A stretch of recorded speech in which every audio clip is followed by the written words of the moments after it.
Yeah. Marshall. So what you know about teamwork? Cause I've been in the clouds trying to make the dream work. Always done it on my own, that's why it seem hurt. Cause I ain't met no one that ever put me first. So what I know about teamwork? Cause I've only ever done it on my lonesome. I gotta deal through it out, yeah, I grown some. Don't expect love if you've never shown none. I spent last year in the haze, so many records got made. I kept that shit to myself, I only wanted my pay. I took some time off the stage, got in the bed with the snakes. They wasn't doing their job, I let them slither away. I wanna build me a team, so I can get to my fans. I need someone on my side that's gonna give me a chance. But shit just ain't what it seems, don't let them in on your plans. I hope they know what I mean, I hope that you understand. So never land, never pan out. Wings talk, think I better let them span out. Was too chill, think I better let the man out. Grew up with hand-me-downs, now I'm never taking handouts. Man, if you knew all the things I'm motion when I'm planned out. But I need help to do it, so can I get a fan count? Never understood me, now it's funny how I stand out. Me, myself and I, homie, welcome to the madhouse. So what you know about teamwork? Cause I've been in the clouds trying to make the dream work. Always done it on my own, that's why I seem hurt. Cause I ain't met no one that ever put me first. So what I know about teamwork? Cause I've only ever done it on my lonesome. I gotta deal through it out, yeah, I've grown some. Don't expect love if you've never shown none. I know my girl on my side, I'm trying to build this alive. Thank God my family alive, and I just wanna provide. They say it's gonna take time, but I've been losing my mind. She helps me grow and evolve, my family ready to ride. So why am I feeling low when life is giving me highs? I put my value in sales instead of hoops by my side. But I can see it's the front, that's why I'm not coming back. Yeah, I was slow to react. Don't give a damn what they thought of it. Yeah, I'm feeling glorious. I'm blasting the audience, man, should've recorded it. I took a color pill, used my computer skills. Now I got agents after me, word up to Morpheus. The future I sorted it, do this till I'm bored with it. Invest in myself endeavors, hope I don't get audited. My body is a temple, but I fucked up the ornaments. I'm so gassed up, the US probably at war with it. It's a message to the earthlings.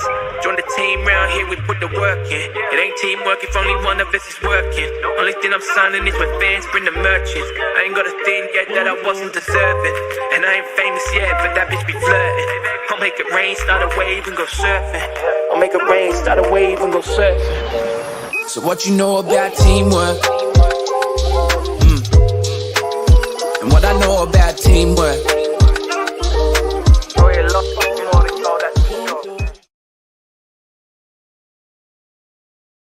Hello. Hey, friends. How's it going? Let's see here. Hey, Denise.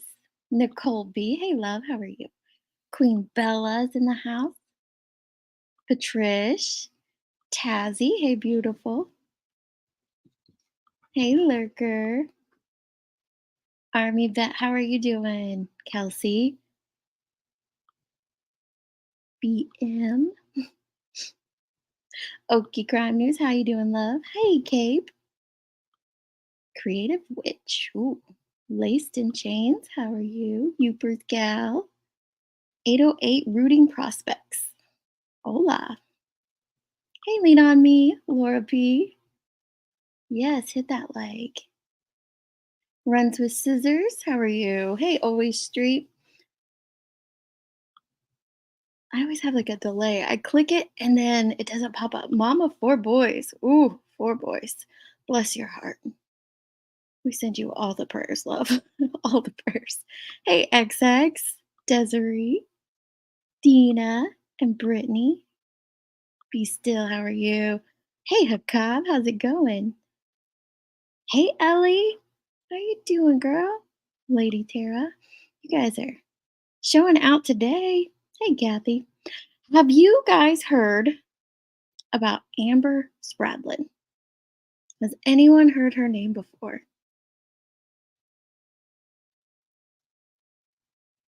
I'm doing really good. I actually just kind of got into I was late clicking the go live button because I was being honored with my husband. I've been planning my daughter's baby shower. I don't know about y'all, but well, one, it's what I do. Event planning is what I do. But this one I have been so focused on, and like even the tiniest details, like I obsessed for hours over napkins for some reason. Anyway, the napkins came in today and I showed him and he's like,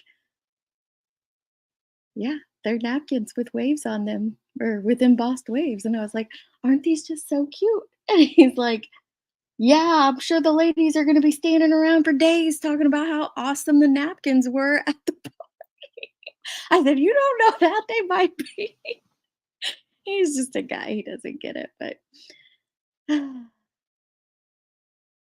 so I was having a good laugh about that, right? As you haven't heard of her. Okay. It's new to Laura, too. Nobody's heard of Amber. Oh my gosh. I can't believe this. Oh, creative. I'm sorry. I have a headache, love. Those are the worst. I'm actually going to go do a checkup with my doctor because I've been getting migraines. Okay. I can't believe so many have not. Yeah. I'm right, laced in chains. That's what I told him. I said, they will be talking about those napkins, dang it. All right. Yes. I love the minutia. I love the details of things. And it's something I notice when I'm at an event. So that's why I pour so much into those tiny things. But that's what he said too. He's like, they're napkins. He said, you can get them free at the gas station. I don't think he's just a guy. Okay. No, haven't heard of her. Yes, a ghost. You are gonna be our go-to person in here. I heard about her. Actually, I think it was on our drive back from Florida on our vacation, and Nancy Grace had done a podcast on her. Now, I don't typically listen to Nancy Grace, so I'm not sure how she came up in anything I was searching for, but she did, and I listened to the podcast about her, and then did my own research, and this is a crazy case, y'all. Crazy case. Yes, it is the details. They are.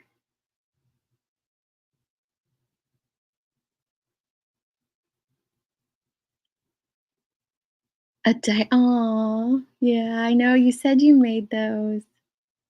Okay. Morbid. That's a good one. Okay, so this is going to be let me give you a brief synopsis before we get into some of the news reports.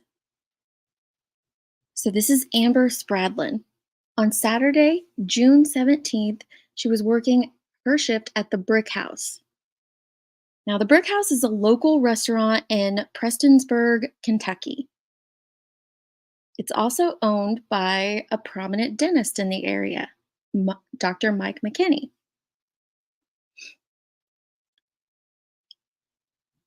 The best I could figure out, she probably would have left the Brick House around 11 p.m., or that's when her shift would have been ending because that's when they close. So maybe a little bit later than that. But she's a hostess there, um, so she leaves her. Sorry, let me go back. Hang on, I'm all jumbled up here. So late June 17th, she finishes her shift at the Brick House.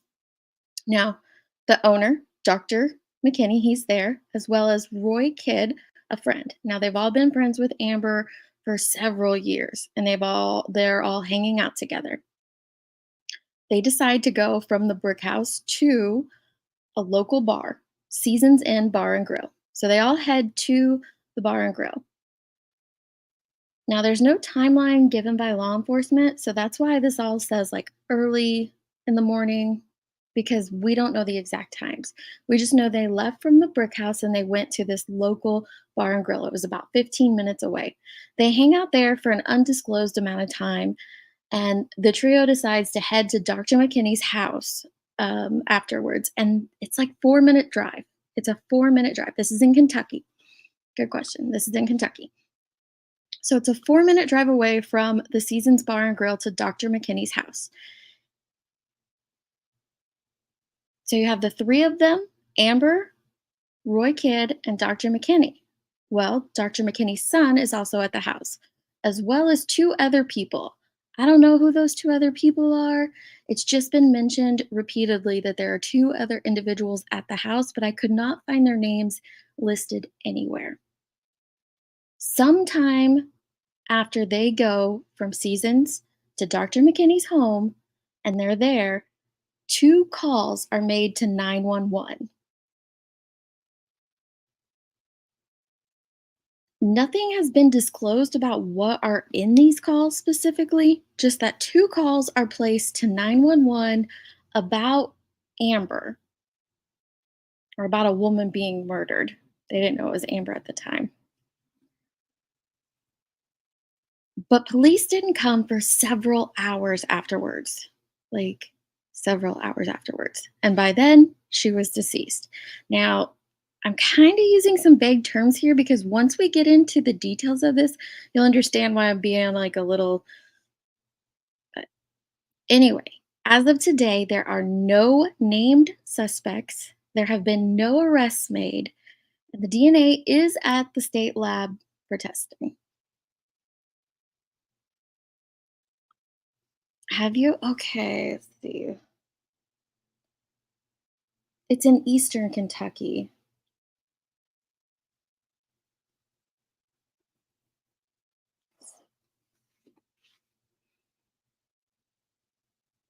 Yes, it is strange. I'm just gonna go through these comments for just a second before we move on. Eastern Kentucky. Okay, enjoy your exercise bike more. Did she talk about it? I had I haven't seen that. I'll have to go check and see what she did on it. Okay, Rowena. All right. So I'm gonna start. You recognize her picture? All right. I know there were when I searched it on YouTube just yesterday, I didn't see there was a couple of channels talking about it, but I didn't even recognize their names. So I hadn't seen a lot of people discussing this case, which I thought was bizarre considering you have two 911 calls made to law enforcement. You have a prominent dentist. You have this woman murdered in the home of a prominent dentist, and there are no suspects and no arrests. I'm so shocked. This happened June 18th of this year. So 45 days ago. Let's see here. Hmm. So just a few, I'm going to go break down these bullet points here a little bit further, and then we'll go into the news reports. So, like I said, her shift ended at the Brick House. It's a very popular restaurant in Prestonsburg, Kentucky. She is the hostess there, and according to her Facebook, she hadn't been the hostess there very long. I think it said like May, maybe April. I'm pretty sure it said May. But anyway, she was the hostess there at this very popular restaurant. Dentist Mike McKinney owns the restaurant. I think he owns a few other businesses in the area. He and then Mike and Amber, they've been friends for several years. Roy Kidd shows up. He was with them. They had all been friends for several years. And according to like the guys' Facebook, they'd done quite a bit of things together. So they head from the Brick House to Seasons Bar and Grill. It's a local watering hole. If you look it up on Facebook, it seems like a fun dive bar that you see in every town. That type of atmosphere. Both Mike and Roy have posted frequently about this bar, so I can just assume that this is a place that the three of them had visited often. So we don't know how long they were there or who else they encountered during their time at Seasons, and then sometime in the early morning hours, they decided to keep the party going, and they headed to Dr. McKinney's house. So this is Dr. McKinney is the gentleman on the bottom. It's just a 4-minute drive from Seasons to Dr. McKinney's house. So you have Dr. Mike, Roy, Amber, Mike's son, and at least two other people. When I typed this out, I was reading an article that said several others, but the more I dug into it, I could only find the mention of two other individuals. And again, I have no clue who those individuals were. But Roy is the guy with the red door behind him in this photo, and Dr. Mike is the gentleman on the bottom picture. So sometime In the early morning hours, a 911 call was made to the Floyd County 911 dispatch center, but no one comes to the scene. Later, another call to 911 was made advising that a woman was dead in the McKinney residence. Several other calls were made to prominent figures at the same time. That one is very bizarre, and I could find it listed in a couple different articles, but for some reason, some people from that resident called other prominent figures in the community. And then after those calls were made, then authorities dispatched people to Dr. McKinney's residence. As of today, this is a summary of what we've learned. Amber was brutally murdered, and we'll get more detail into that. There have been no suspects, no arrests. Dr. McKinney left town. I think they say he went to Vegas for several days after the murder. Then the police chief of Prestonsburg City Police abruptly resigned just in the midst of all this. There's DNA being tested at the Kentucky State Bureau of Investigation's lab. Now, the family and the family's attorney did a press conference.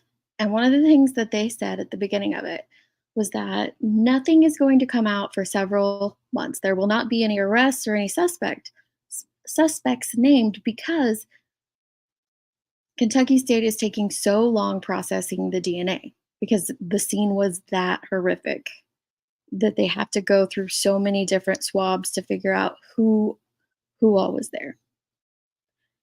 Then Floyd County hired outside legal counsel to defend them in the event that they are sued over this entire incident. So those are just a summary of the things that have happened. It just feels very bizarre. Let's see here. Oh, you guys are just saying hi. Hello to everybody who's coming in. Okay, enjoy cooking.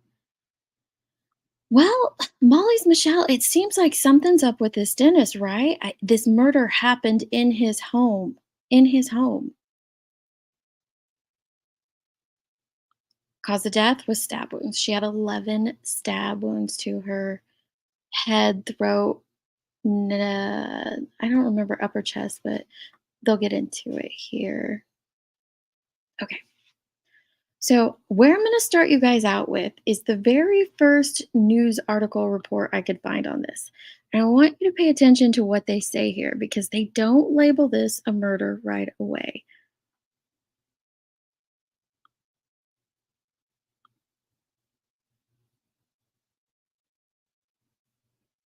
Okay.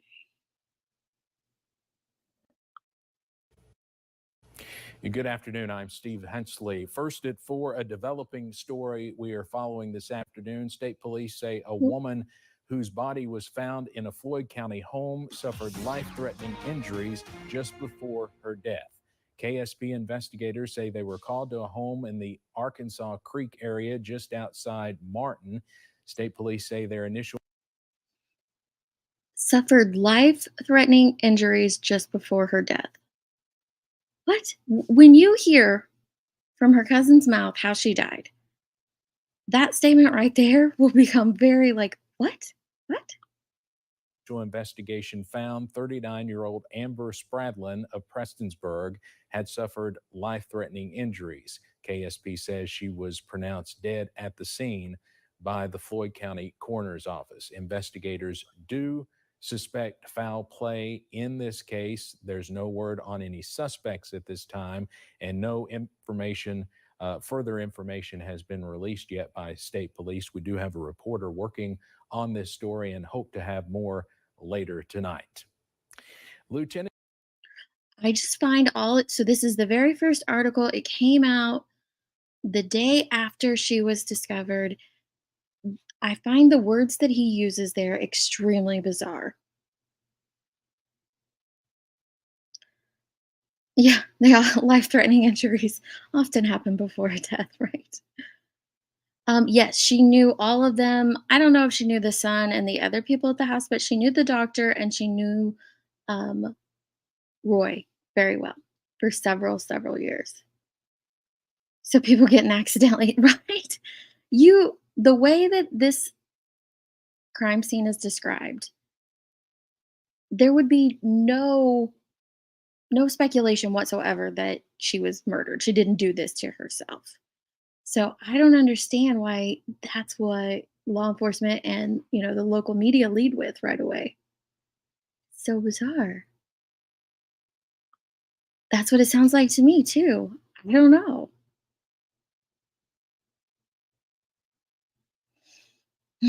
I don't know. Okay, let's go to this next one. So then nothing had happened for the longest time. They had that information. No one was saying any names. Law enforcement had came out and said, chill with the speculations, blah, blah, blah. And then the big argument happens with 911. Now, that's a huge point of contention throughout this entire case. The fact that 911 was called and no one responded. Well, they were doing like restructuring with their 911 systems and stuff. So to me, unfortunately, a lot of this seems to be focused on the 911 situation, which does need addressed, don't get me wrong. But it feels like they're losing sight of the fact that a woman was murdered and her murderer or murderers are still out on the street. So this came out from Amber's family attorney, and they said that, they're going to have a press conference on Thursday, June 29th at 1 p.m. And here they dropped a few little details. It says to discuss the updates on the murder investigation and their concerns regarding the Prestonsburg 911 emergency call center. The family has questions as to those who were at Dr. Michael McKinney's house located on Arkansas Creek Road, Martin, Kentucky, in the early hours of Sunday, June 18th, 2023. The family has learned that along with Dr. McKinney, his son Michael K. McKinney, Roy Kidd, there were at least 2 other individuals at the home when Amber was brutally murdered. So that was the first time anyone had said publicly, although locals around the area knew where she was murdered, where she was found, in whose home, things of that. But this was the first public statement of that. Let me go to.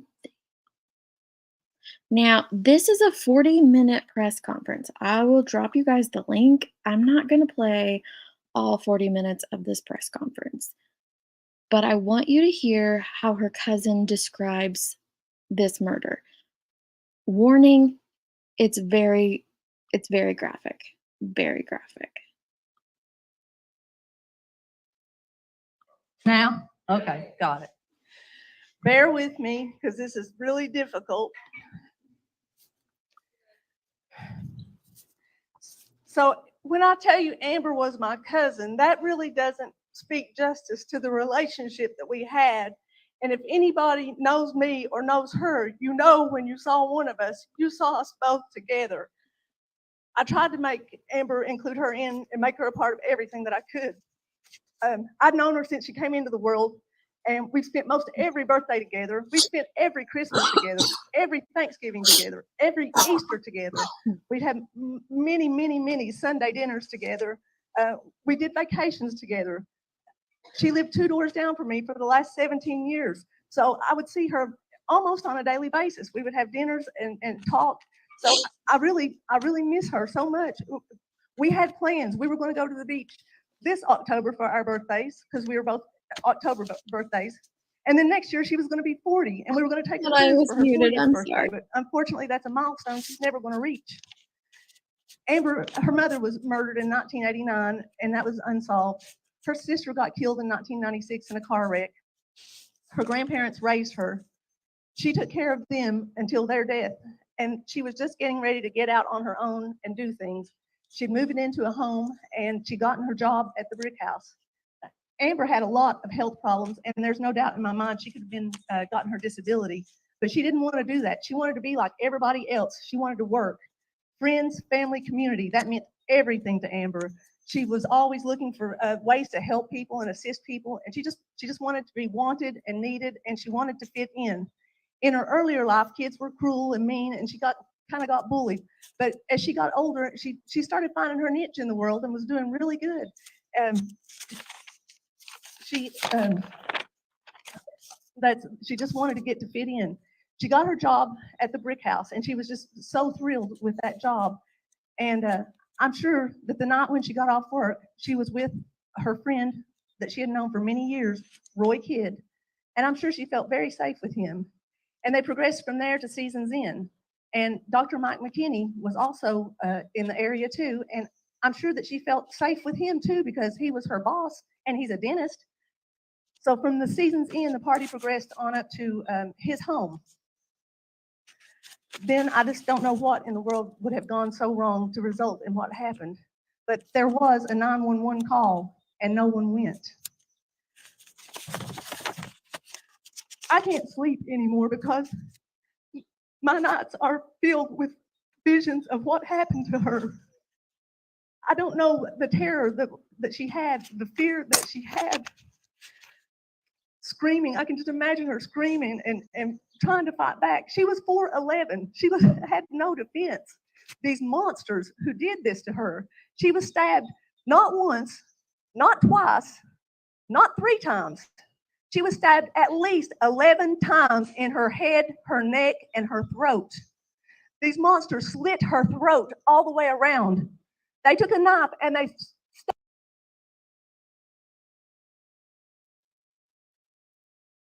Sorry, I was trying to hurry back over here and get unmuted because I finally got it muted. Sorry about coughing earlier. I thought I was muted. I wanted to warn you, this is graphic.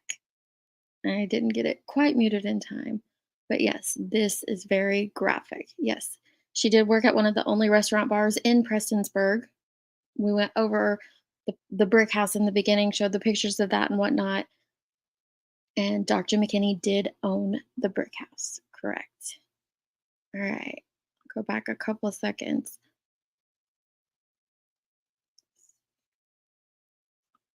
stabbed her right in the front of her throat, all the way through to her spine. They stabbed her underneath her cheekbone, and the knife went all the way up behind her eyeball.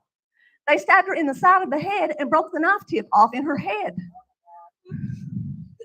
I can't imagine what she was going through and how she was feeling, and it is horrible. There's a monster out there, and people who know things about this and they don't want to tell, well, they're a monster too. They are every bit as bad. So we can't keep just sitting back and letting things like this happen. We have to take action and do something. So now do you understand why that first clip I played, that first news clip I played, is extremely bizarre? This is the scene that law enforcement would have encountered. This was a brutal murder. The lawyer goes on to talk about how there was so much blood. That's why it's taking so long with the DNA, allegedly. Why would they have said that? I can't even remember the way that they worded it earlier, that these events led to her death. It's just a bizarre way that they worded that. I don't get it. This happened on June 18th.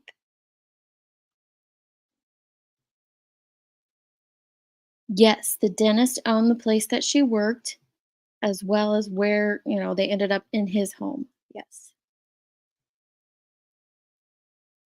Yep, found in the dentist's home.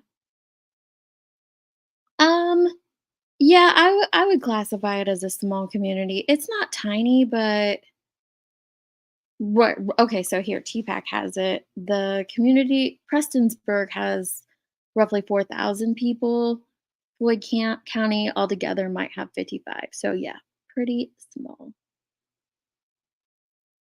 That's the thing, Penny, for your thoughts. They go on to talk about how no one hated this woman. She was a light. She was bubbly, outgoing. She actually was, well, not outgoing. She was a very kind, loving person, but She spent her whole life taking, being raised by her grandparents. Then she ended up taking care of her grandparents. And she finally, just in the last few months, moved out on her own and started experiencing the world on her own.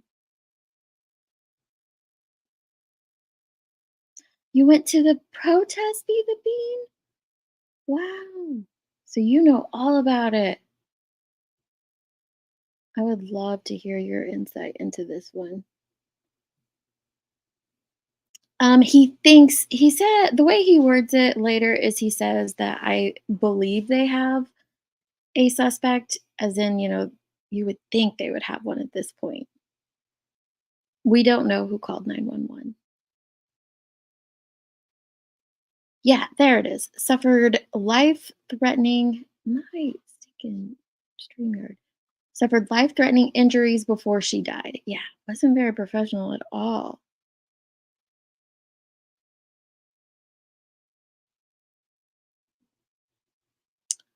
What did you say here? She was a great woman as far as I can tell. Nobody has said anything bad about her.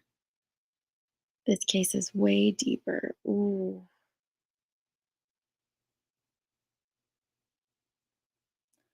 I don't know. I don't know, Lean on Me. I don't know what would have led to this.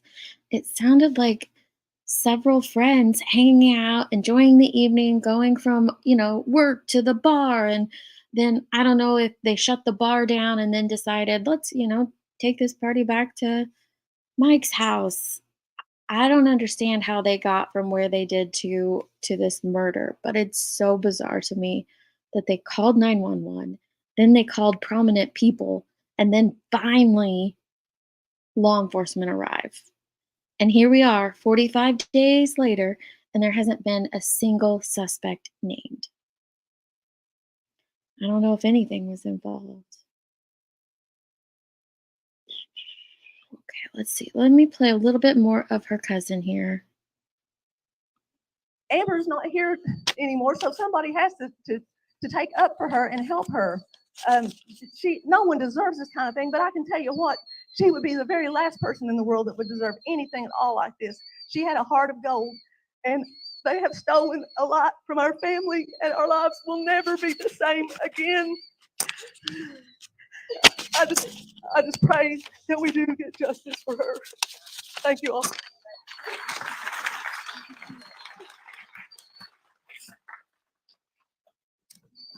Everyone, my name is Dale Golden, and I'm with the Golden Law Office out of Lexington.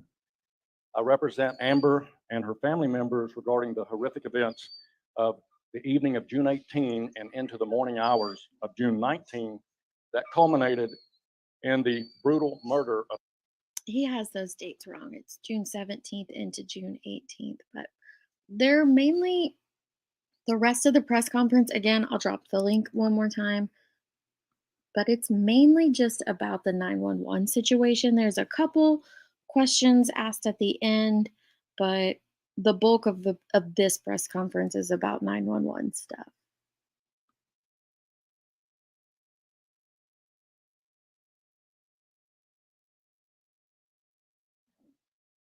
Law enforcement did say, and I'm going to play that in a second, they have came out and said that they have done a full investigation. They've seized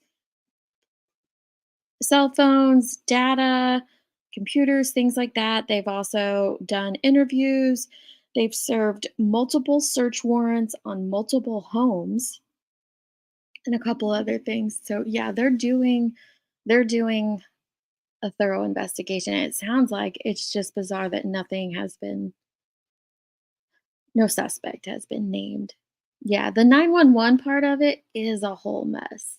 It is a whole mess. Okay, Tazzy, you enjoy your yard work.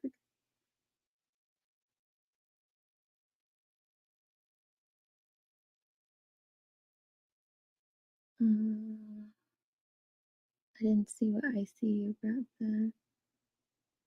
Oh no, that's horrible.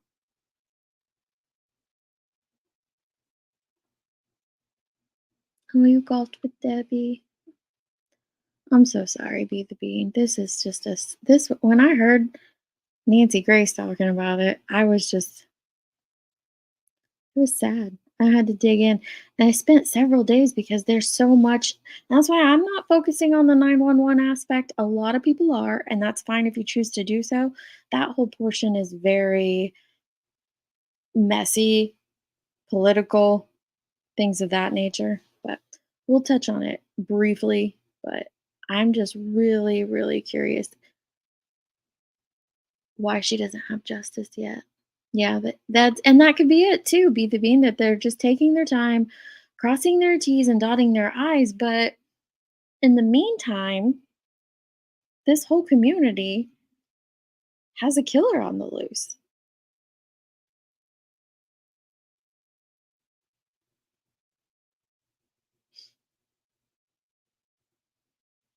Yes, it's in Kentucky.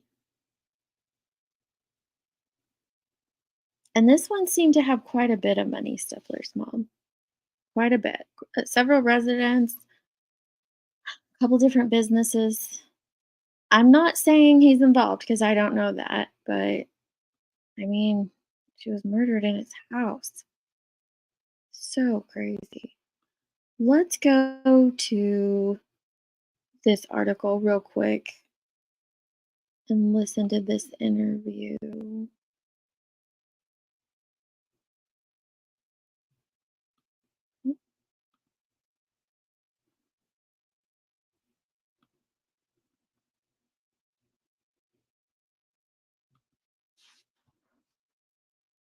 If it'll load.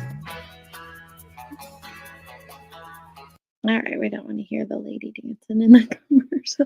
That's the one thing I hate about doing news articles. You can't, it's not like premium where you can skip the commercials. All right, here we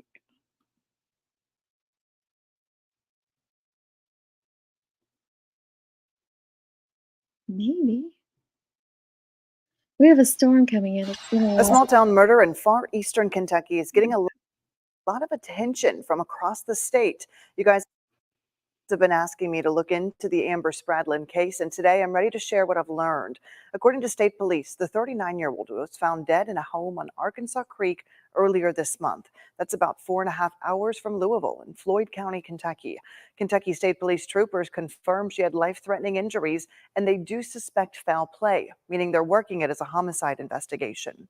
Well, today, the victim's family is asking for support as they go on 10 days without an arrest in the case and without answers as to why it took so long for the 911 call to be heard. June 18th, families say Amber Spradlin was with friends and her boss, people she trusted. Only hours later, she was discovered dead, her family describing the brutal attack on the steps of the courthouse in Floyd County. She was stabbed not once, not twice, not 3 times. She was stabbed at least 11 times in her head, her neck, and her throat. Kentucky State Police is working the case, but staying tight-lipped. The family's attorney believes they have their suspect, but because the crime scene was so gruesome, DNA evidence has been difficult to separate in the lab. There was blood everywhere, and there was blood that was mixed with other blood and other DNA. Families say Amber lost her parents when she was young. She was raised by her grandparents and in turn cared for them until the end, only recently moving out to start a life on her own. They don't know why anyone would want to hurt her. They also don't know why it took first responders so long to find her and help. I just don't know what in the world would have gone so wrong to result in what happened. But there was a 911 call and no one went. The community has been calling the county's 911 dispatch system into question since Amber's death. The attorney says it took first responders hours to find Amber. Oh, but she's not forgotten. Don't cover her. The mayor of Prestonsburg addressed the issue at a town meeting earlier this week, saying the town has its own 911 call center, funded by and focused on the town. Because this call came from the county, it was sent to the KSP dispatch center, and according to the attorney, lost between the lines. Can you imagine being Amber Spradlin in that house that night, realizing that no one was going to be coming? She didn't know that, but nobody came. Now, as they wait for word on the killer, family is also hoping to get answers on the 911 system. Friends, family, community, that meant everything to Amber. Hoping no one else has to suffer alone. The attorneys in this case are calling on Governor Andy Beshear to examine the 911 system and make adjustments to make sure citizens are safe. As for the death investigation, Kentucky State Police say detectives are actively following new leads.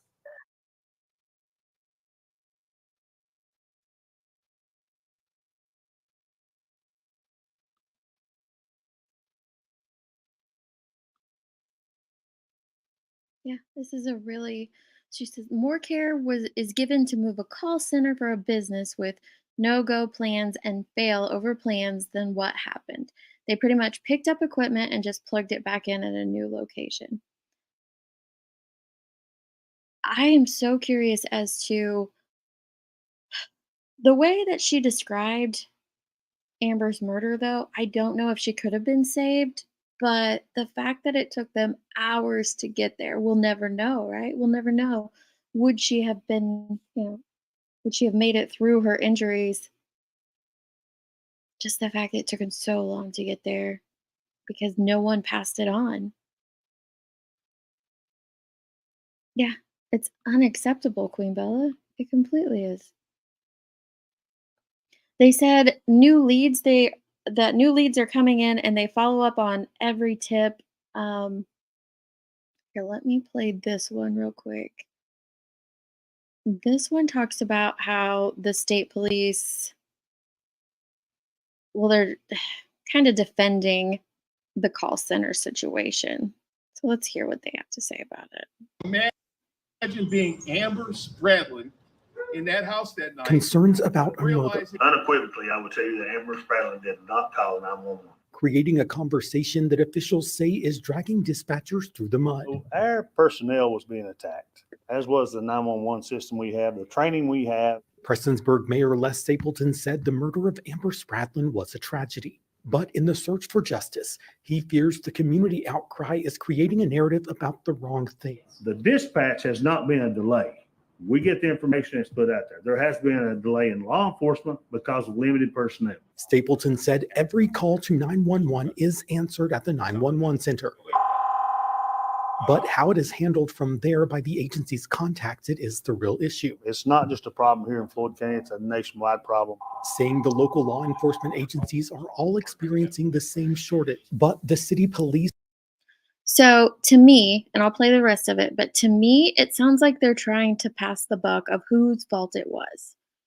We don't know who made the 911 call, Purple Haze. We don't know if it was Amber herself, if it was residents inside the home. I have to think that the second one was definitely someone inside the house, since it's been stated that there was a woman murdered in the house is what was said in the 911 call, but we don't know. We really have no clue. Right, that's what it sounds like to me too, Rowena, that they're just passing, but I'll let you finish hearing this. Police are not the responding agency for the entire county. I've never said that. There's never been anything in writing that says that. What we said we would do is if we have the resources at that particular time, we will try to help in any way we can. Asserting the 911 center is doing everything right. And we're streaming video.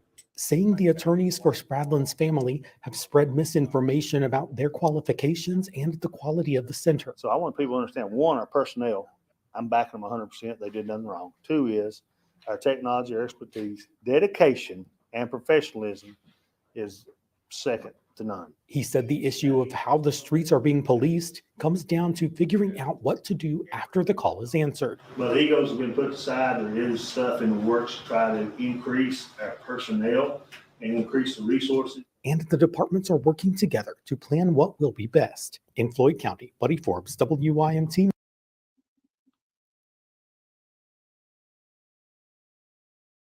Well, hang on, let me go back up. Right, they said there that Amber was not the one who made the 911 call,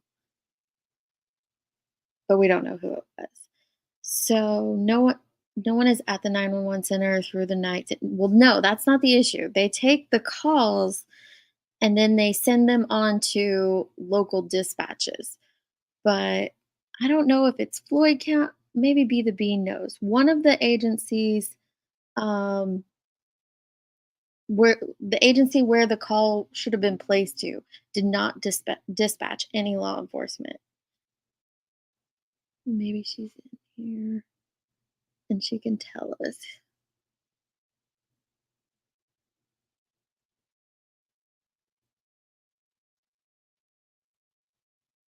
She says that 2 calls were made, right? One was a drunk person that was there, and someone said they didn't need police. And the second call was the dead body call. Okay. Oh my. Now that's not confirmed, so take that for what you guys want.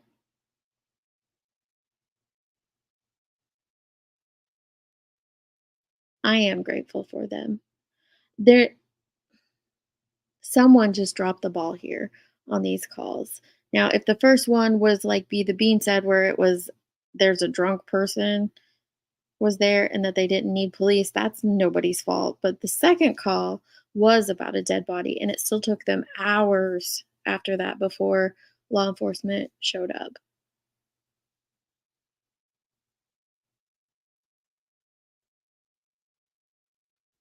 That's possible, Electra.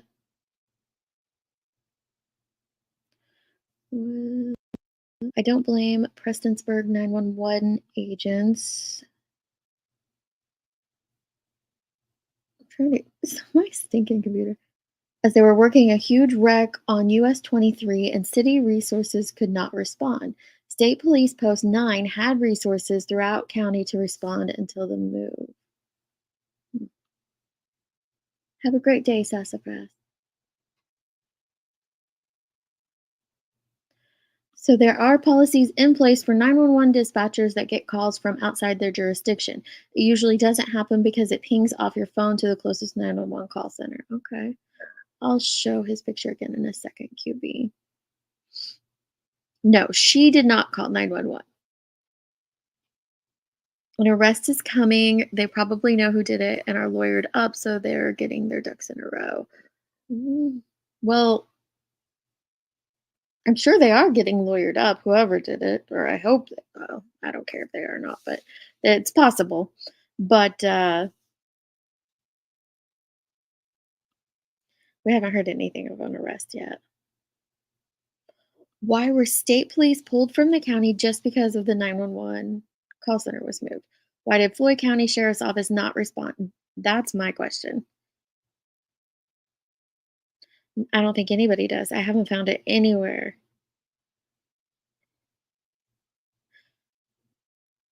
I'm guessing there were drunk people making the calls also. I don't know.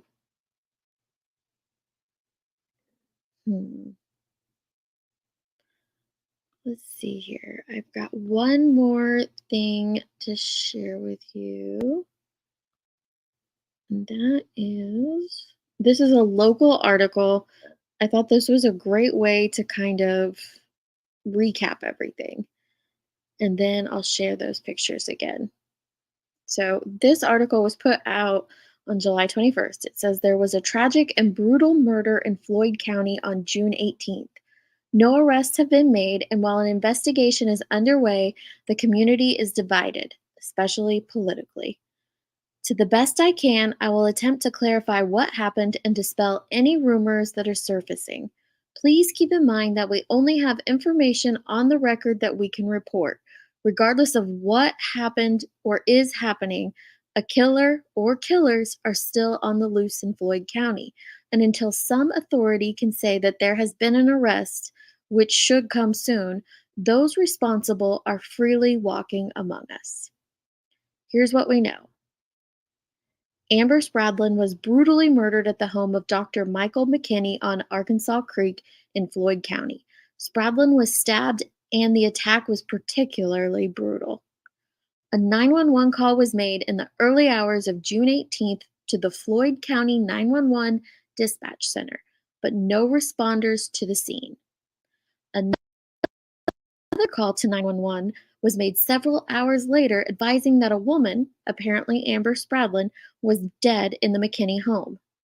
Several other calls were made to prominent figures at the same time.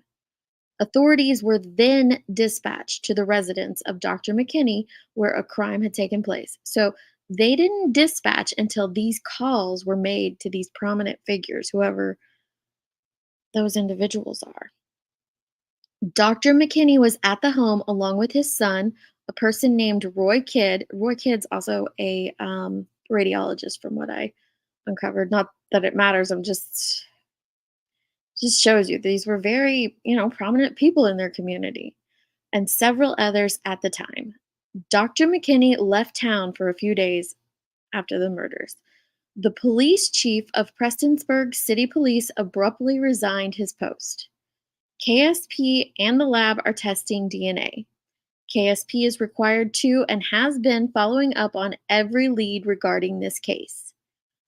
Video footage, right here, guys. Video footage from some cameras have details. None have been released to the public yet. So they have stuff here. It's just not, been put out there, made public, but they're working their case from it. Infighting over the ownership of the 911 dispatch has diverted the attention away from the fact that a woman was brutally murdered.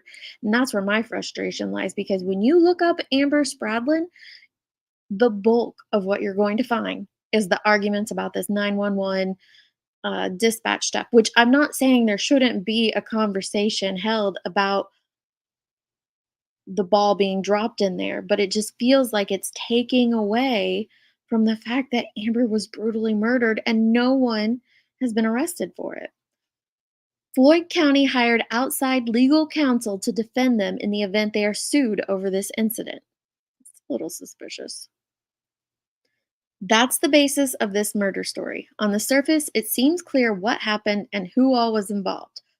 But because people are jumping to conclusions and spreading rumors, and this is such a high-profile case, KSP are being extremely thorough in their investigation and will not release any information until they have all the proper facts to ensure that a proper arrest will be made.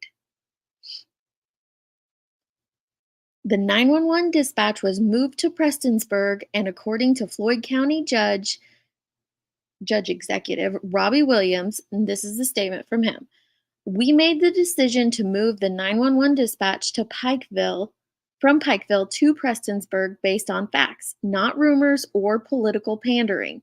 The complaints that I was getting on the 911 response times prior to locating in Floyd County could not be adequately addressed because we did not have access to the information needed. We had a hodgepodge of dispatch service. The city of Martin had their own dispatch. Prestonsburg had their own dispatch. KSP had their own dispatch. Emergent Care had their own dispatch. Floyd County Sheriff's Department had their own dispatch. And Lifeguard had their own dispatch. Trying to find out the underlying reason for delayed responses was nearly impossible. With the dispatch being in Prestonsburg, this affords us the opportunity to have a central data collection point that all relevant information is available so we can address these deficiencies. The communication breakdown during major events. The shooting in Allen and the floods in 2022 exposed major communication deficiencies in the time of crisis. The Floyd County first responders did not have adequate communications to deal with these events. This created an issue because we could not adequately deploy the county's resources as needed. With the center being in Prestonsburg, I can walk into the center at any time and be a part of the decision-making process on any event. The pricing increase at Pikeville did not address the response deficiencies in any way. We would pay double the price and the problems would still exist. The first responders recommended moving the system back to Floyd County. The preliminary data that we have seen since the dispatching moved to Prestonsburg on February 1st, 2023, is that we do not have a dispatch issue. We have a response issue. So that's where they're saying the problem lies, is the response, not the dispatch. So it just seems like everybody, the meme where it's three Spider-Men standing around pointing at each other? That's the vibe I'm getting here. That's the vibe I'm getting. But anyway, this is what we don't know. We don't know who killed Amber. We don't know exactly what was said during the first call that someone determined it was not a life-threatening emergency. We don't know if other agencies were consulted after the first call. We don't know if drugs were part of this crime. We don't know a motive for the killing. We don't know why the chief abruptly resigned. We don't know whose DNA was found at the crime scene. We don't know why the fiscal court chose to seek outside counsel when County Attorney Keith Bartley should be defending the county. We don't know why people left the crime scene, especially after it was determined to be a crime scene. That was a huge one for me right there. They allowed people to leave the crime scene? Okay. We don't know why people left the crime scene, especially after it was determined to be a crime scene. Did they leave before they were processed? Was it? I have questions. We don't know all the people inside the house. We don't know how long Amber was dead before the authorities were called and arrived. We don't know many details of the crime scene as to whether any cleanup was attempted prior to the arrival of first responders. We don't know what was one of the cell phones or the cameras, or even if such data existed. If it did, we don't know if that data was wiped clean. We don't know if any advice was given prior to the hiring of a lawyer. Now, it might be kind of redundant for this reporter to put all that stuff in there, but I think it bears repeating because there's a lot of rumors floating around on social media, and the speculation is running rampant, but it's nice to remind that we don't know any of these things. We do not know them. This is a tragic event. Politics are taking the front seat. Political connections seem to be playing a part in this event. And when the thorough investigation is complete and made public, I and the rest of the community hope all parties directly and indirectly involved are punished to the fullest extent of the law. I hope that this investigation is concluded soon and that transparency of the tragic event is abundant. I also hope that all elected officials will start working together to make Floyd County safer and a better place to live, work, and enjoy life. While it's too late for Amber, her legacy should be one of hope and the end of political posturing for the good of the people. Let me drop this in case you guys want to check out this article on your own, because I just thought that was wrote so well.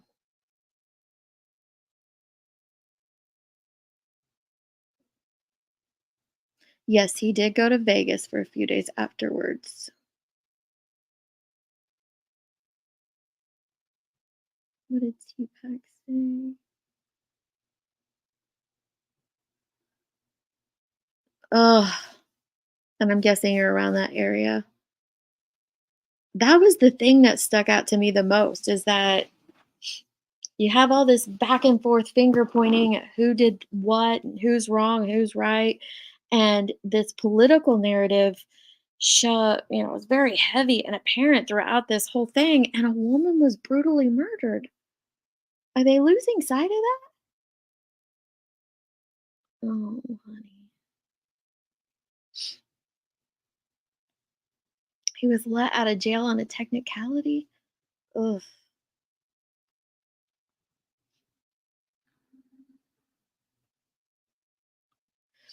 I have a small county as well. We don't have a 911 call center either. When you dial 911 in our county, it takes you directly to our county's dispatch. That's who picks up the call. I mean, they say 911, but it goes to the county's dispatch. Right. I agree, Rowena. Her murder and justice for her murder should take precedence over the 911 situation. Now, I know that they need to investigate both, obviously, but it feels like even the lawyer that they're using, it feels like is making the focus about the 911 situation and not about the fact that Amber was brutally murdered.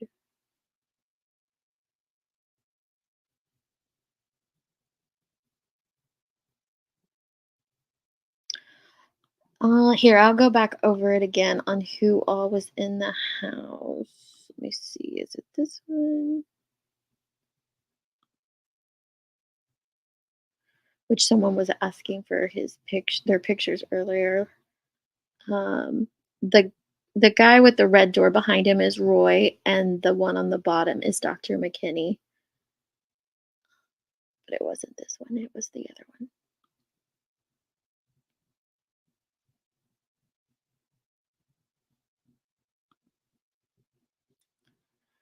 So Mike, Roy, Amber, Mike's son, and this says several others, but I've seen the number 2 others. We don't know. There's a couple other people that were in the home that have not been named anywhere. So we know that there's at least 6 people in the home, maybe more.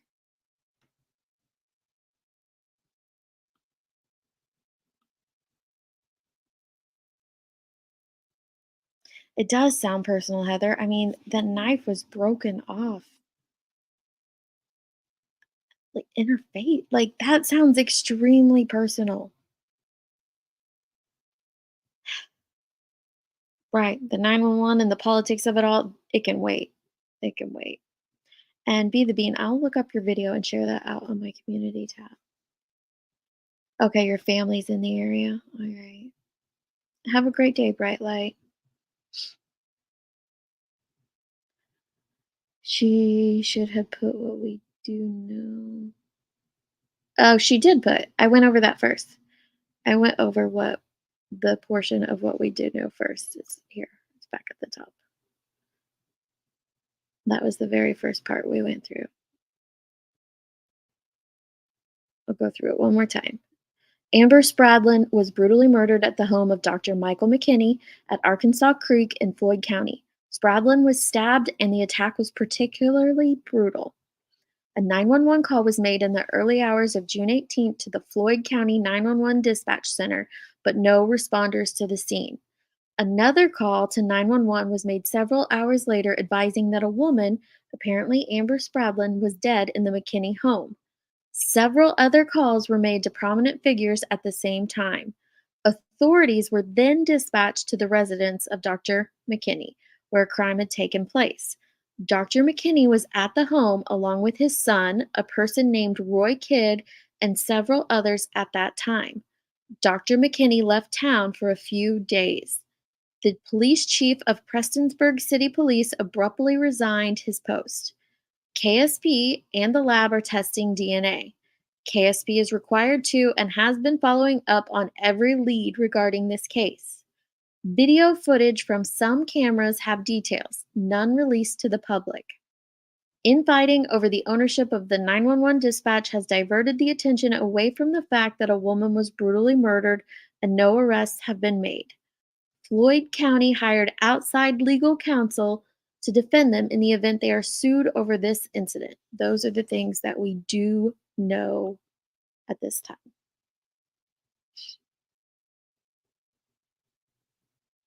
Hey, AK. Well, they're not. I don't know that they're in hiding because they just went on a trip, but they came back. They're back from. They just went. He just went to Vegas for a few days. Yes, the blood was mixed.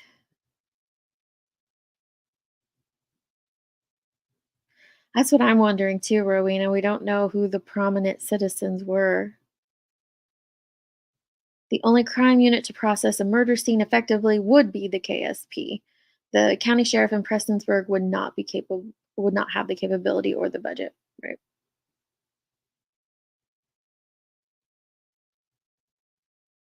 The coroner there owns a funeral home and is elected. Yeah, I didn't think they were in hiding either. It's just a very suspicious one, so I'm gonna keep my eye on it. If you guys hear anything, let me know.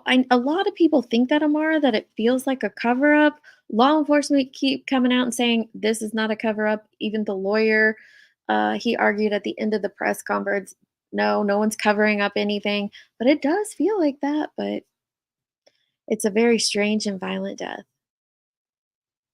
Very, very. Right, right. Someone was murdered in your home and you go on a vacation.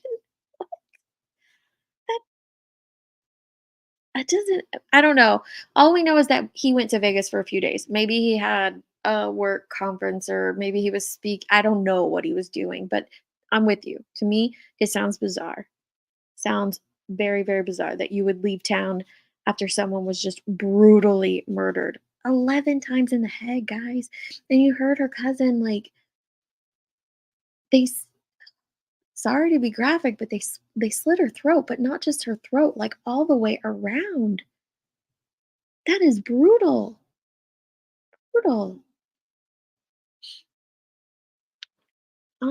Before we go, have you guys seen the update on Athena Brownfield? Now, I covered her quite a bit here. Unfortunately, most of those videos are gone, but I do have one left that's really good. It goes over like the whole timeline of um, her going missing, being found, all of that. But have you guys heard about the update? Let me get to the video. There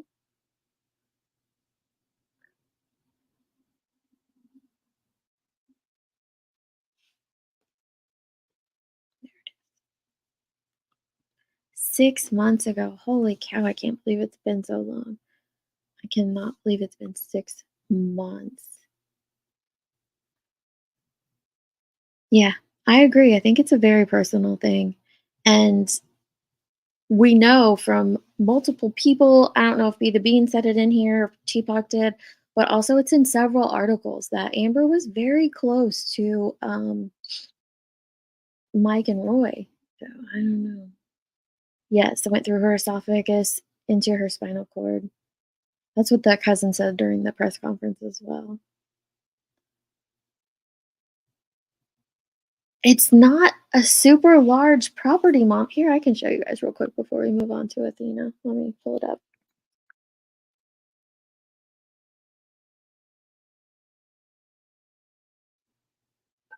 It's not a super large property at all.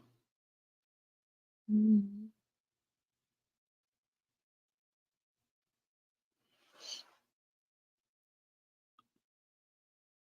Mm.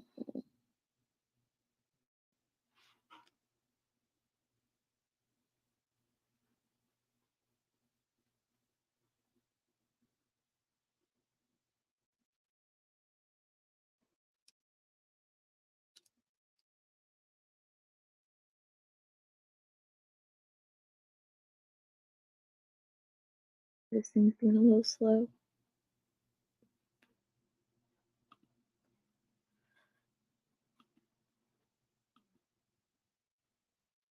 I'm not going to complain too much about it running slow because that just means we have a storm coming and we need the rain.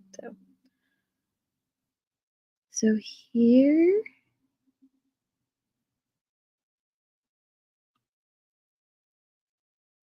let me zoom in a little bit.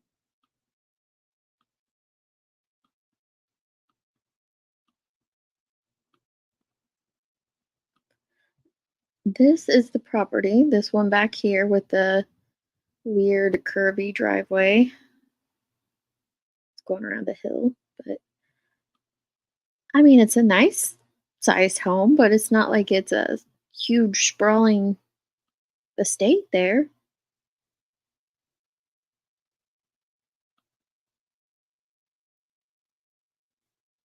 Kind of shows you the terrain a little bit.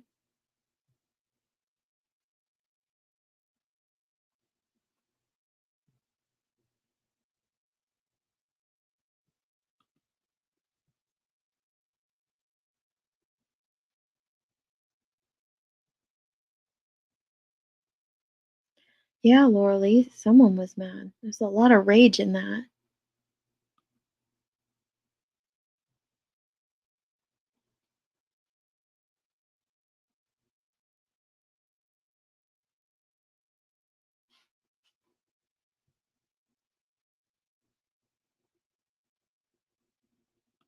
On July 20, oh, I'll have to look that one up. I hadn't heard that. Another guy got stabbed not far from Arkansas Creek in Orchard Branch. Oof. Yeah, Nicole, I'm so glad it's been really humid, so I'm so glad the rain is coming.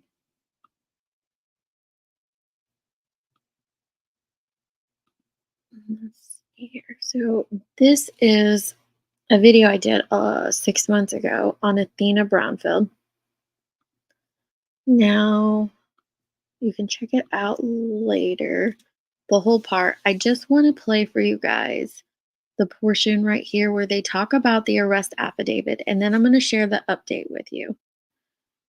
At 225 West Nebraska Avenue, Cyril, Cadue County, Oklahoma, by the mail person, Turner called the local police and Cyril Police Chief Garrett Rainey responded. AA was forensically interviewed and disclosed she had been home alone and she is tired of being alone. Rainey received a call from one of the caretakers of AA, Alyssa Adams, who asked where AA's 4-year-old sister, Athena, was located. At that moment, it was learned that Athena was missing. So the rumors of AA telling the mail carrier aren't correct. Law enforcement learned of it when Alyssa called in.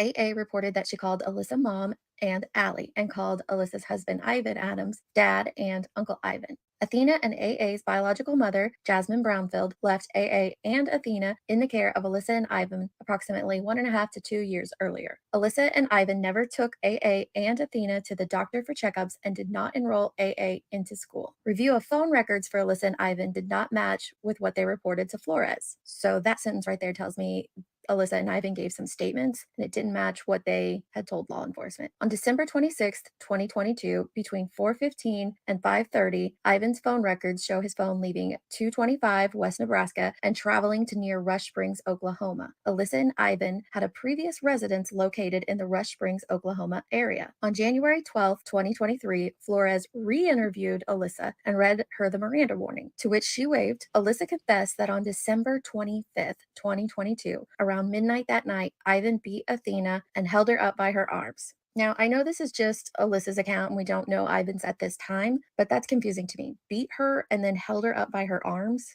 I don't know. Ugh. Athena was not moving and her eyes were barely open. He then laid her on the ground and punched her at least 3 more times in her chest. Athena never moved after that. This occurred at their residence on 225 West Nebraska. Ivan then left around 1 a.m. on December 26, 2022 with Athena. When he arrived back, he told Alyssa that he buried her near a fence line that was next to the old residence in Rush Springs. He informed her he placed a large broken branch over the burial site. So not only is the holding her up by her arms portion confusing to me, there's also the statement that he left at 1 o'clock, but then we read previously that his phone left the residence at 4:15. So there's a 3-hour time gap there. Again, these are Alyssa's statements at this time, and we don't know Ivan's, but to me, it makes it sound like she was there. And if she's present and knows all this information, then she witnessed her husband murder the child that she was in care of and didn't inform law enforcement, didn't do anything. And in fact, she went on living her life in an almost frivolous manner. This is Alyssa's Instagram starting on December 25th. She's posting as if life is normal and her husband didn't just murder her niece or someone she viewed as a daughter. Then on December 30th, on New Year's Eve, they all go out together. Her and Ivan go out and celebrate New Year's Eve. Allegedly, her mom watched the children, so did her mom not ask where Athena was? Ivan also posts on his Facebook a fun picture from New Year's Eve. How can you post stuff like that if Athena was murdered just 5 days prior?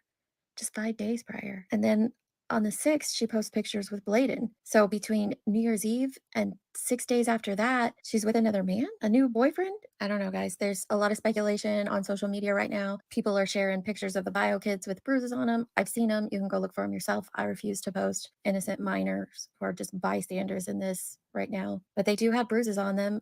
And I don't know if that's just from normal kids, normal, rough and tumble kiddos, or if it's something more. There's people who are dissecting her TikToks and her Instagrams, and you can see bruises on her knuckles. I don't know if there are really bruises there or not. I feel like a lot more is going to come out with this case. I don't know if we'll have to wait for, Ivan to be in court back here in Oklahoma, or if things will start coming out before that or not. But I feel like something else happened besides what Alyssa stated in that affidavit. Now, I'm not saying that he's innocent. I don't know that Okay, so that's the part I really wanted you to hear, where I wanted you to hear how, so it was Alyssa, the affidavit that we previously knew, what we previously knew about how Athena was murdered came from Alyssa's statements and what she said about him beating her, holding her up by her arms and stuff. And it all just sounded very peculiar to me. It didn't make sense. Especially the time frame, like Alyssa said, he left at 1, but then his phone ping said he left at 4, and so I felt like there was more to this. Well, this just came out yesterday. The medical examiner says Athena Brownfield's cause of death was acute pneumonia, complicating malnutrition slash homicide. The report says the 4-year-old was in the less than third percentile of weight. She was 23 pounds and had a series of illnesses. I can't remember. Oh, here it is. A newly released summary report of Athena's death states that the 4-year-old weighed 23 pounds when she died. The summary also notes that tests detected rhinovirus, enterovirus? I haven't heard of that one. Human adenovirus, human bacavirus. I am not a medical professional, so I'm not good with saying those names, and COVID-19. So this little girl was just really, really sick and completely malnourished. She was 23 pounds. Although court documents state that Athena was beaten before her death, the medical examiner's report noted no evidence of physical lethal trauma. So I said it 6 months ago. I'm saying it again. I think Alyssa's lying. I'm not saying Ivan's innocent, but I think Alyssa's been lying, and a lot more is going to come out as this progresses into her court case. Yeah, right, Burden. Didn't bother to get her a doctor or nothing. Do you remember when her sister was found by the mail carrier? It was reported that one of the things that she said to the mail carrier is that she was hungry. And this woman, oh man, you saw in this video I did. Let's see here. You saw what she was sharing on her social media. Oops. Let's see. These were in the days after. Her and Ivan go out and celebrate New Year's Eve. This was in the days immediately after Athena would have been murdered or died, or however. These were in the days right Law after this enforcement is didn't what do she was anything, and posting. in fact, she went on living her life in an almost frivolous manner. This is Alyssa's Instagram starting on December 25th. She's posting as if life is normal, and her husband didn't just murder her niece or someone she viewed as a daughter. Then on December 30th, on New Year's Eve, they all go out together. Her and Ivan go out and celebrate New Year's Eve. Allegedly, her mom watched the children, so did her mom not ask where Athena was? Ivan also posts on his Facebook a fun picture from New Year's Eve. How can you post stuff like that if Athena was... Why was that baby girl malnourished? They could obviously afford to feed her. Why was she malnourished? Yeah, she'd been eating pancake syrup and she was hungry and she couldn't find her sister. Right, Stace. Those things do not happen overnight. They should be. Ooh. But that's just the latest update I had heard on Athena. I hadn't heard much from her case in a long time. So hearing that, yeah, Rowena, 23 pounds, 4 years old, 3%. That is insane malnutrition. Insane. 23 pounds at 4 years old. I was trying to think what my kids were. I think my daughter was like 23 pounds at 2. A 4-year-old at 23 pounds?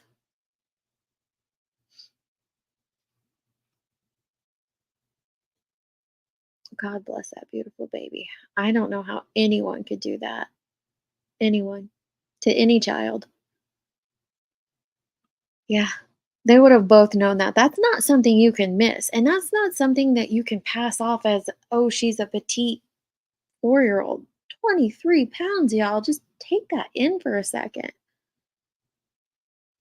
One of our closest friends, well, now they've adopted her, but they fostered a baby that when they got her, she was very, very tiny on the petite side.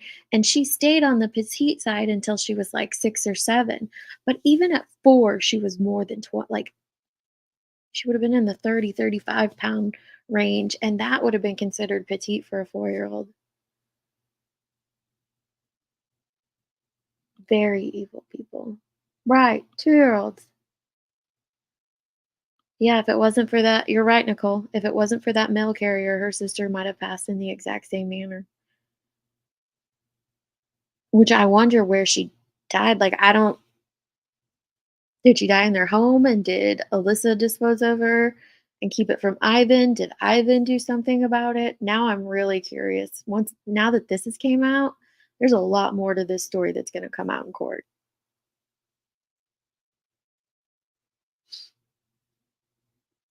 A lot more. Yeah. 4-year-olds do. Oh my gosh. 3, 4, 5, they're just scarfing down the food. Can't spend money on food for your children when you gotta spend those pennies on drugs. Right. Drugs and hair and nails and clothes. People that don't put their kids first, it blows my mind. It blows my mind. Right. My nephew was 9 pounds, 13 ounces. 23 pounds. I just cannot. Your son was 20 pounds at 1? Oh my gosh. I bet he looked like a sack of taters you just wanna nibble his chubby little thighs. Oh, 9. Yeah. You were 12 pounds? Holy cow. Oh my goodness. It is Amara. 23 pounds would be around 18 months. Let's see what the average 4-year-old weighs.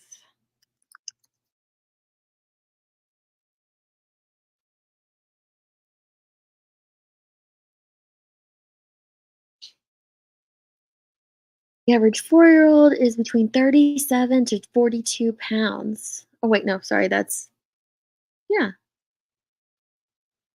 no. This is weird. Why does it say it like this? Hang on. That's a weird. 28 to 44 pounds. The average 4-year-old weighs 28 to 44 pounds. Huh. 28 seems kind of low for a 4-year-old. That's what it's saying. 28 to 44 pounds. I mean, but that's going to be on the tiny size. Mm-mm-mm.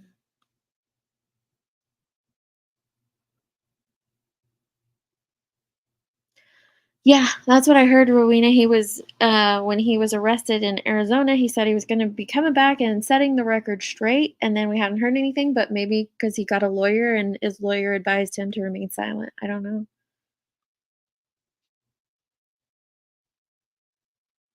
Report that I eat I do, yeah. Mm, I always tell my friends, I could put that baby in the oven on 350. They're so cute. 3 days to have you. Uh,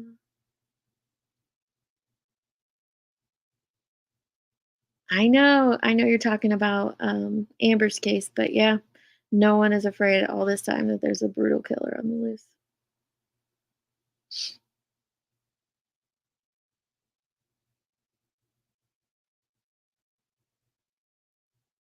Right, Dina.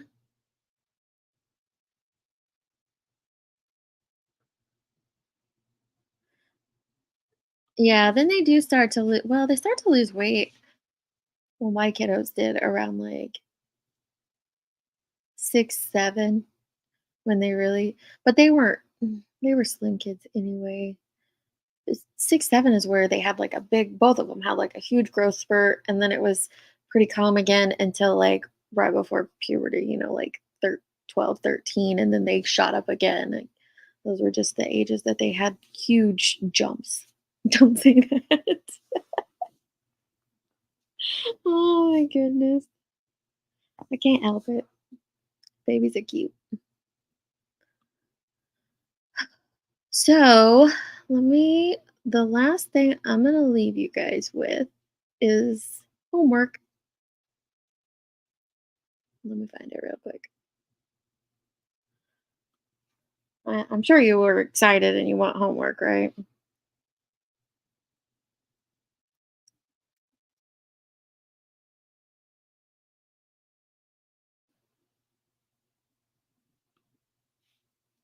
I'm just trying to grab the link real quick.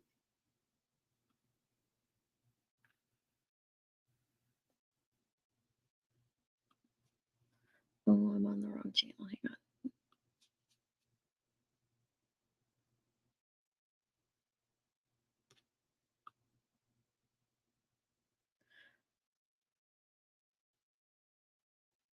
So, Rabbit has been covering this for the past couple days. I had a couple subscribers, one in particular, send me this stuff. What? I don't know, what, 2, 3 days ago? Yeah, I said homework, Mrs. W. But this is about the case. I don't know what the case is about, and like who you can't put it on one person. It's a three-part case. It's about missing twins. It's about Amanda Rabb. It's about Bam. It's about this woman named Lima. It's insane. I have been binge watching all of these videos from, she goes by BJ Investigates or That Surprise Witness TV. She has uncovered some stuff about conservatorships as well as virtual reality rehabs. It's very bizarre. Soft white underbelly, like some exposing some stuff that soft white underbelly does.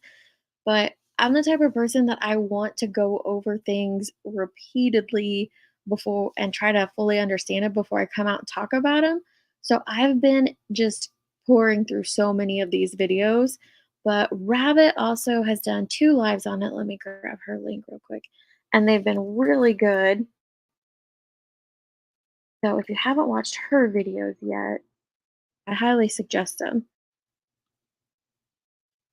I think BJ even popped up on one. Yes, there we go.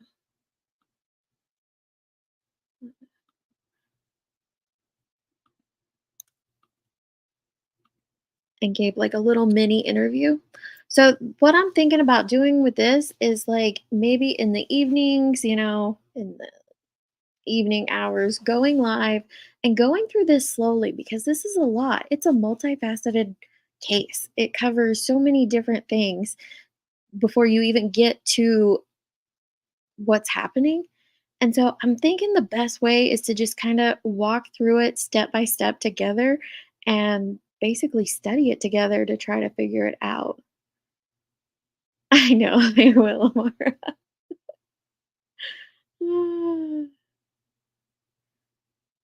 Yeah, above the trees. I mean, she's done a lot of hard work and she's been covering BAM for over a year and then I think Lima for at least 10 months now. So it's very, very interesting stuff. So those 2 links that I dropped, when you get some free time, click on them, watch those videos. And I think that we're going to be doing a series just in the evenings, getting together. Hopefully it'll be like a smaller crowd and we can really deep dive into this step by step.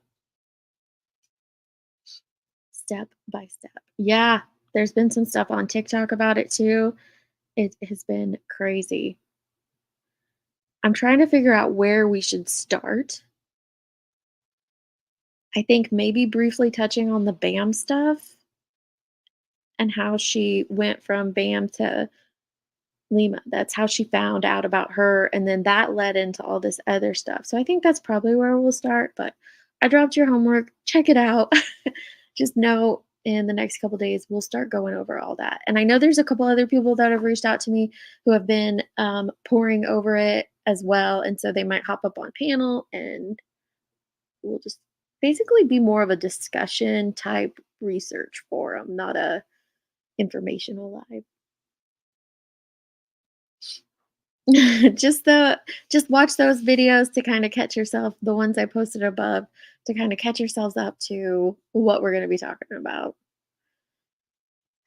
And then if there's any other crap happening on the streets, I'll probably do those in the morning. I think that's how I'll start doing things. Like if we're talking about, you know, trauma type lives or situations, maybe I'll do those in the morning hours, and then we'll do that, pour through that case in the evening hours. Oh, what does she want? The link? Let me see if I can find it.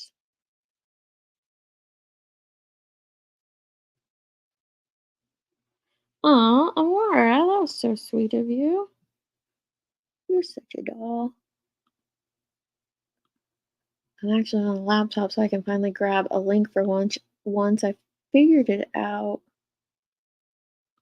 how to do it on my phone.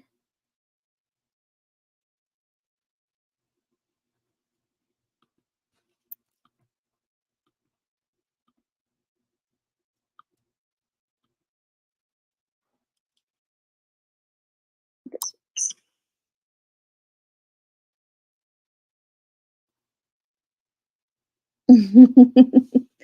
Oh, it was too much, Papa Jones. You'll have to go back and listen. Thank you. Thank you, Amara, for those 10 memberships. And for all those who got memberships, tell Amara thank you. I know, Nicole B, you said that the other day, and I thought, okay, let's do it. Let's do it in the evening. We'll do those in the evening. Put the krama in the morning. Nicole loves morning lives. Oh, you're welcome. Papa Jan. All right, guys, that's it for this one. Um, if I don't see you tomorrow, I'm doing a lot of stuff around prepping and doing some other things. So I might not be on tomorrow, but definitely by Friday. So if I don't see you before then, I'll see you on the next one. Love, love.